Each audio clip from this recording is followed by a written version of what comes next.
What's up, my fellow MMA super fans? I'm Nisi Casiano. Today, we're doing something very different. We're fortunate to have two of the protagonists, two of the protagonists in the upcoming strawweight rematch at One Fight Night 16 on November 4. Ladies and gentlemen, let's all welcome Lito Adiwang and Jeremy Miado. Guys, kamusta? Unahin ko muna si Lito. Lito, Thunder Kid, welcome back sa Pilipinas. Anong feeling na nasa gitna ka ng bakasyon mo, biglang nakatanggap ka ng offer to fight this guy, another knockout artist from the Philippines? So, ayan. I'm I'm very excited and happy. Yeah. Nasa gitna ako ng vacation tapos ganito. Pero, yan, mas gugustuhin kong to go back and finish this unfinished business. And isa na lang. After this, then I'll go and relax.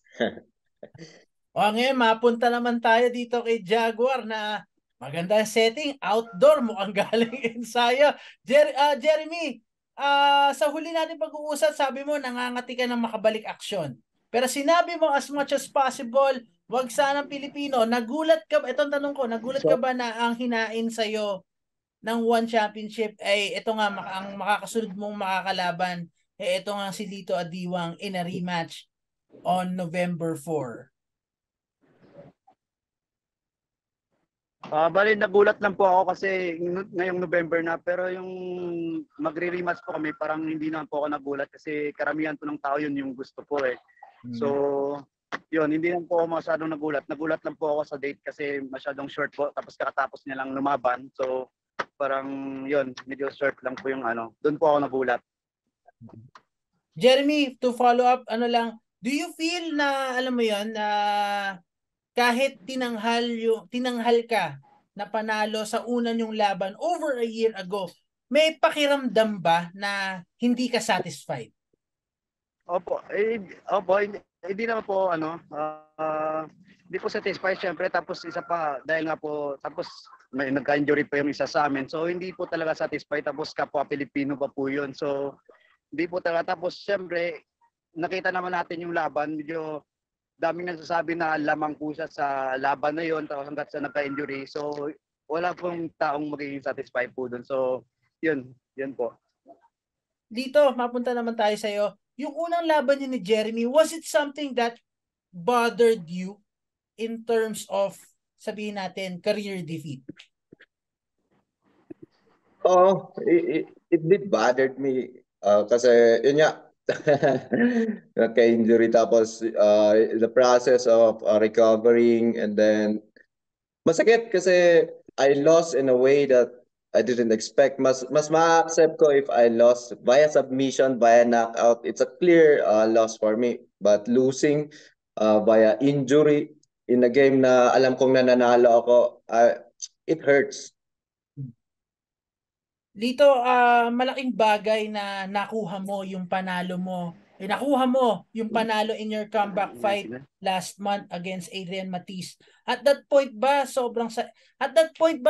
sobrang saya mo hindi mo naisip yung rematch against Jeremy Miado, or deep inside talagang hindi mo maiwasan na hindi sumagi sa isip mo na hindi kumpleto kung hindi ko makukuha yung rematch na yun?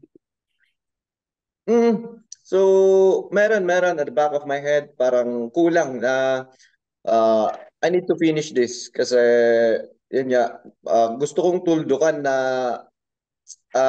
tignan natin kung who's the real winner. Kasi yun, natapos yung laban na ganun-ganun lang and then his fans and my fans want to see yung talagang tapusin namin ng maganda yung laban, hindi katulad noon na injury. So, yeah.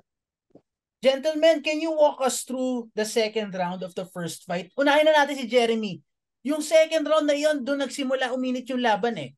Paano mo natatandaan yung sequence na yun, yung abrupt ending sa laban nyo na nagresulta sa pagkapanalo mo, Jeremy?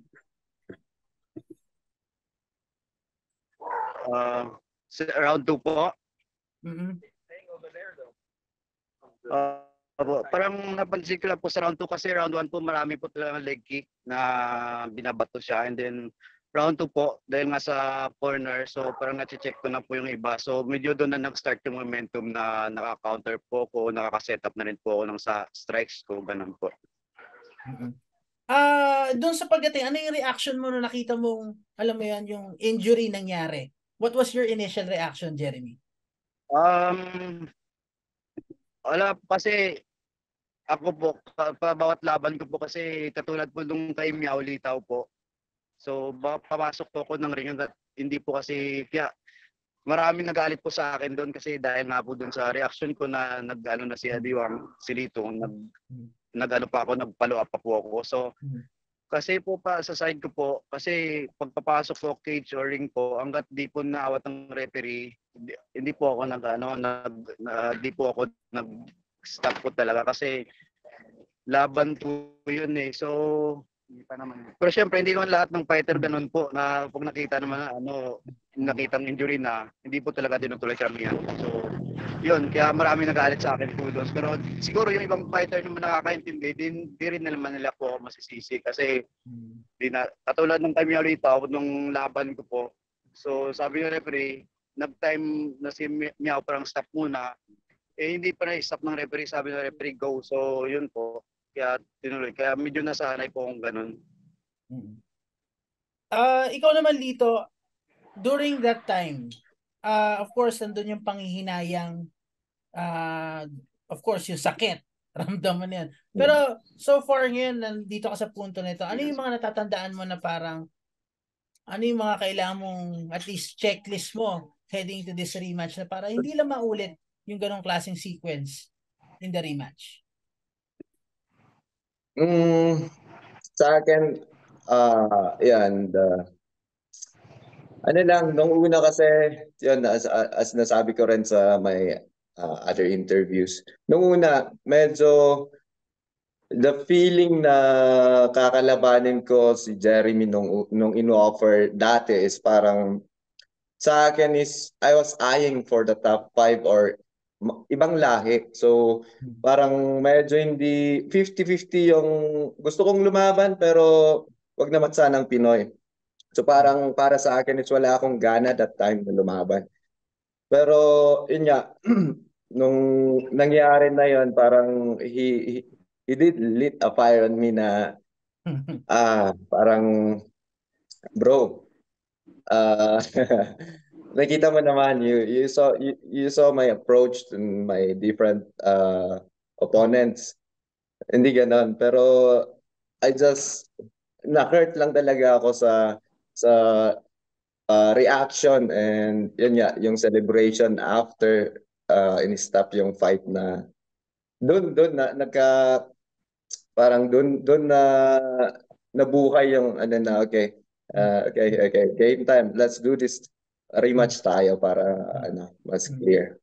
Kaya rin ako excited and happy na okay, ngayon at least matutuldukan na. And yun nga, I just wish this time around no injuries and yeah, may the best man win. Ito,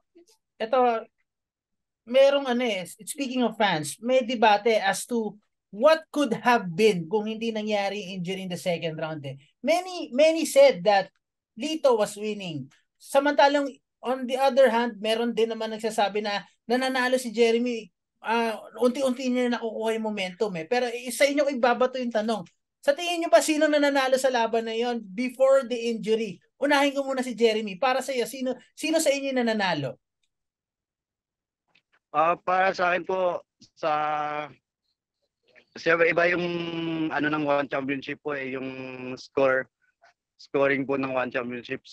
So round 1 po talaga medyo ano po, nakakalamang po siya talaga ng ano kasi kita naman natin yung low kick niya po, nakakaano talaga siya, nakakapasok, and then kahit mas malakas po siya tignan sa mata ng judges. Yung isang takedown din naman kami. So, even lang yon. So, yun. Pero pag round 2 po, dun sa round 2 po, medyo nakukuha ko na po yung tama po, nakukuha ko po yung momentum doon. And then, yun, doon hanggang sa nagka-injury po. Kaya di natin masasabi talaga kung sinong nanalo doon. Ano. Pero basta, kasi yung scorecard ng One Championship is like, hindi naman siya round by round eh. So, buong laro siya. So, di natin talaga alam kung sino manalo kung natapos talaga yung ano na yung laban. How about you, Lito? Para sa akin, yan, tuldukan natin dito sa rematch na to. Pero kung ako ang tatanungin ng last time, of course, I'll do my best to continue and control the fight to win. So, yun lang. Pero yun na, tapos na yung last. Eto na yung rematch. So, I'm excited for this. Lito, Jeremy, may tanong ako. Of course, yung nangyari doon sa first fight because of that injury. Ikaw, Lito, unahin na muna kita. How do you prepare yourself mentally, physically, and emotionally? Alam naman natin yung pinagdaanan mo in the last 18 months to get that victory. Ngayon, babalikan mo ulit yung old chapter nyo with Jeremy Miado. How do you prepare for that? Yan, I'm trying to prepare smart this time around. So, yan, i-check ko yung kung saan ako mas makakalamang sa kanya. For sure, I'll work more on that and sa defense ko rin. And I'll just try to work more on my, yan, kung paano ko i-control yung laban and paano ko i-dominate. Jeremy, sa'yo naman, ito siguro pinaka-obvious na question mula sa fans. Hindi lang siguro fans, pati mga ibang kasama ko as reporters. Ang tanong siguro, how would you approach this fight knowing that your rival like Lito Adiwang has an history with ACL? Wala po. Kasi wala naman. Ganun pa rin po. Siyempre, respect pa rin po sa opponent kasi then lahat naman ng kalaban po, may lakas yan. Kahit naggaling siya sa injury, naka-recover na. Nakita naman natin sa last niyang laban. So, nakakasipa pa rin siya. So, hindi naman po. Ang gusto ko lang po mangyari ngayon, parang gusto ko na ipakita namin kung ano yung meron yung mga Pilipino MMA fighters sa buong mundo po. Okay. Gentlemen, may tanong ako sa inyo. Sinasabi ng karamihan na ito nga, rematch, rubber match, whatever you want to call it, is a tricky situation for the competitors participating in this kind of situation. Kasi may familiarity element, and as we all know, familiarity breeds contempt. Sometimes it can work against you, sometimes it can favor you in the fight. Kayo sa tiningin nyo, unahin na kita Lito. Do you think it's favorable o tingin mo may added pressure dahil rematch to? Ako, honestly, yung feeling ko ngayon is parang excited lang talaga ako.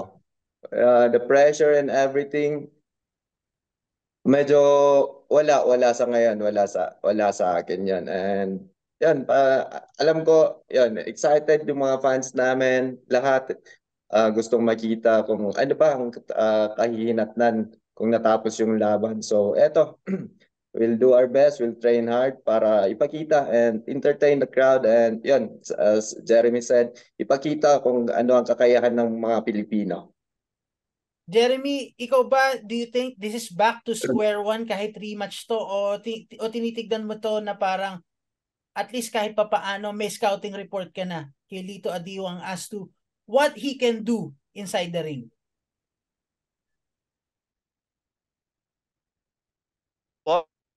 Tapos, both naman kahit siya po, siguro alam niya rin yung gagawin ko or ginagawa ko sa rin kasi may experience na nga po kami sa loob ng cage or circle. So parang nag-a-adjust na po, parang chess match na lang din po siguro kung ano yung magiging adjustment namin sa darating po na laban. So ganun pa rin po yung approach. Sigurado ko hindi lang ako yung nag-aabang nito, pati buong mundo, hindi lang Pilipinas, gustong makita itong rematch ito. Of course, malaki din yung implication nito as to who moves up dun sa top 5 ng strawweight division. Pero bago siguro tayo magpaalam, Gentlemen, I'll give you the floor. Baka may message kayo sa isa't isa.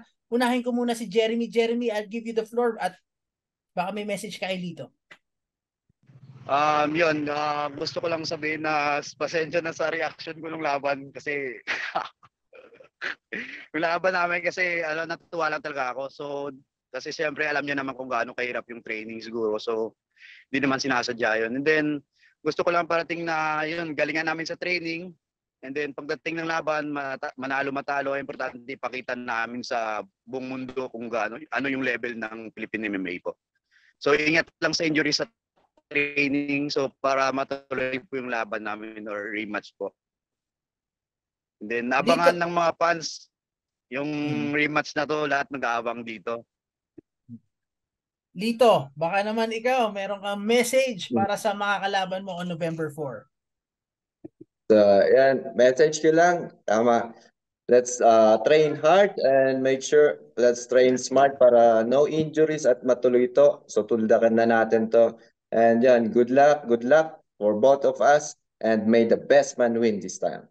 Ayun nga, gusto ko rin sabihin, may the best man win. Gentlemen, we wish you nothing but the best dito mula sa the MMA Superfan at also maraming salamat sa oras na binigay nyo. And of course, inaabangan namin ang laban na to on November 4 at 1 Fight Night 16. That's it for all of us here on the MMA Superfan. Don't forget to like, share, and subscribe, and also hit the notification bell to stay up to date with all the latest content from the MMA Superfan. Again, I'm Nisi Kashano. Till next time.